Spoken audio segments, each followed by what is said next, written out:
I'm a 27-year-old woman, and up until recently, I still lived at home with my parents. Not by choice. If it were up to me, I would have been out of there years ago. But every time I tried to save money and make a plan, they found a way to keep me stuck. They controlled everything: my money, my time, my personal space. I had to be strategic if I wanted to escape.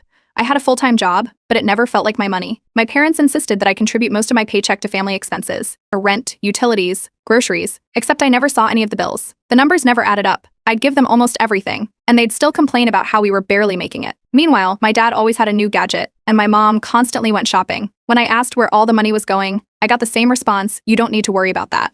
Just do your part." Privacy didn't exist. My mom would go through my room when I wasn't home. If she found anything she didn't like, a book, a gift from a friend, even receipts, she'd confront me about it. My phone wasn't my phone. They made me share my passcode in case of emergencies, but they used it to go through my texts, check my call log, and scroll through my social media. My dad once printed out my bank statements and highlighted suspicious purchases. He called me into the living room, waved the papers in my face, and demanded to know why I spent money at a coffee shop when I was supposed to be saving. This was my life. Every move monitored, every decision questioned. But I had a plan. For the past 6 months, I had been secretly looking for an apartment. I found one that was small but perfect. The rent was reasonable, and best of all, it was mine. I signed the lease without telling them. I started slowly moving my things out. A few books here, some clothes there. If they noticed, they didn't say anything. My older brother, who moved out years ago and had gone no contact for a while, warned me. They're going to lose their minds when they find out. I believed him, but I wasn't prepared for how bad it would get. They found out before I had a chance to tell them. They went through my desk, found my lease agreement, and confronted me the second I walked through the door. My mom was crying. My dad was furious. "How could you do this? After everything we've done for you?" They made it sound like I was abandoning them. My mom clutched her chest dramatically, saying she couldn't handle the stress. My dad started listing off everything they had sacrificed for me. It wasn't a conversation. It was an ambush. I told them I was moving out no matter what. That's when the manipulation hit a new level. Suddenly, my mom had a serious health condition that she conveniently never mentioned before. She needed my help.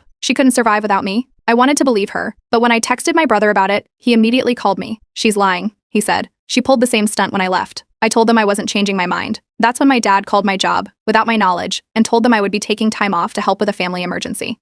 I only found out because my boss pulled me aside, confused, asking if everything was okay. I was livid. They were trying to cut me off from everything: my money, my independence, even my job. That was the moment I knew I had to leave immediately. I packed my essentials while they were out. I had planned to do it slowly, but that was no longer an option. I had a friend on standby, ready to help me move out in the middle of the night. When my parents came home and saw my half-empty room, they lost it. They staged a full intervention. They called extended family, made me sit in the living room while everyone lectured me about how selfish I was, how I was breaking my mother's heart, how no good daughter would abandon her parents like this. But I didn't budge. They yelled. They cried. They called me ungrateful, a traitor, crazy.